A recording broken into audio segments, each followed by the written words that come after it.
बेशकीमती समय है। चूँकि हम लोगों के सामने मंच पर विराजित पूज्यपाद श्री हो गए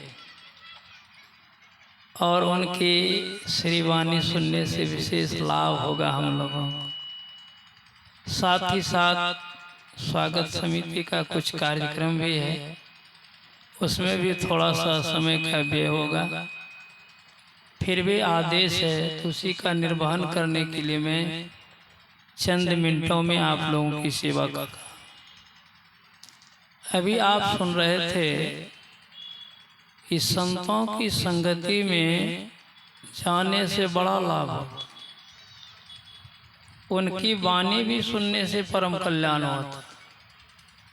किसी ने बड़ा अच्छा ही लिखा है, घड़ी धन्य वो धरा धन्य जहाँ संत समागम होता है, धन्य धन वह कुल परिवार जो ऐसा ज्ञान ये करवाता है।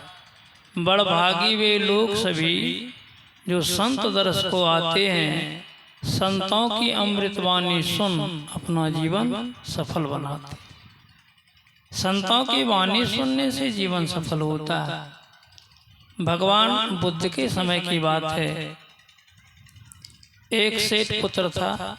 एकलौता पुत्र होने के कारण दुलारा प्यारा था ही, लेकिन संगति बिगड़ती जा रही थी।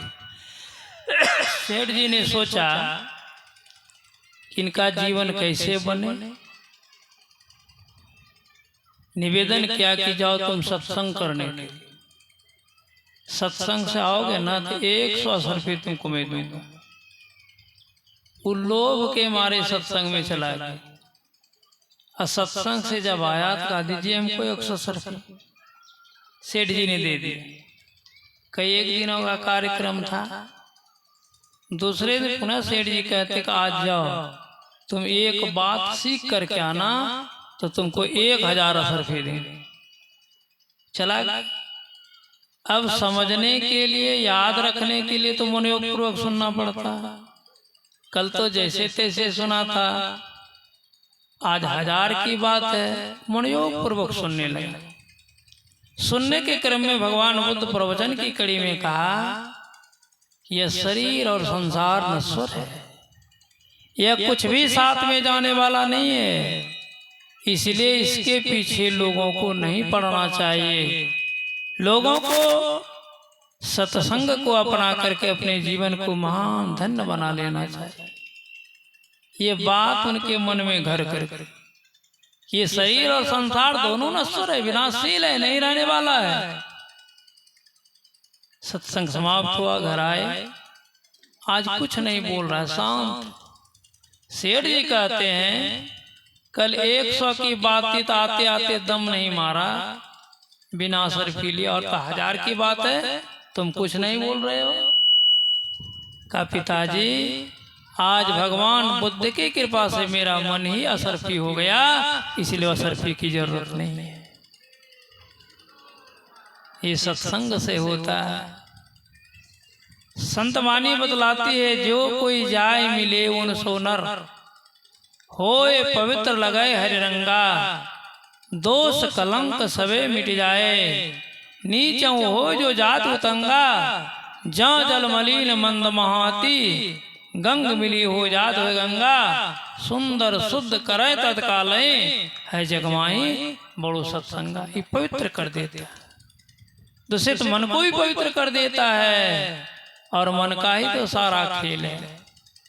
इसीलिए जगत गुरु शंकराचार्य ने बड़ा अच्छा लिखा है, सत्संगत्वे निसंगत्वं, निसंगत्वे निर्मोहत्वं, निर्मोहत्वे निश्चलितत्वं, निश्चलितत्वे जीवन मुक्ति। सत्संगत से हो जाता नर, विषयों से निसंग, फिर व्यामोह रहित हो जाता, हो सर्वत्र संग, मोह विगत होते ही मन होता निश्चलता युक्त, निश्चलता तेव हो जाता जीवन मुक्त। ये सत्संग जीवन मुक्ति दिलाने वाली है। इसलिए गुरु महाराज की श्री वाणी में है कि रोज सत्संग करना चाहिए। नित प्रति सत्संग कर ले प्यारा, तेरा कार सरे सारा। सार कार्य का निर्णय करके धर चेतन धारा, धर चेतन धारा पिंड के पारा दसम द्वारे का। ज्योति जग जावे अति सुख पावे सब सहारे का। लखबिंदु नाथ त्रय बंदे के सुनो सुनो में ही, ब्रह्मनाथ का धरो सहारा आपन तन में ही।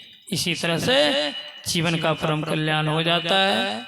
बातें बहुत है, मैं इन्हीं चंद शब्दों के साथ वाणी को विराम दे रहा हूँ। अब आगे के कार्य को हम लोग सफल करते हुए पूज्यपाद की अमृत वाणी को सुन रहे थे सुबह श्रवण बाबा से, कि जिनकी वाणी में इतना ओज है, प्रभाव है, कि जो कह देते हैं वो हो जाता। उनकी अमृत वाणी हम आप सुनेंगे, हम लोगों का पाप ताप समाप्त होगा, जीवन सफल और धन्य होगा। बोलिए श्री सद्गुरु महाराज की जय। श्री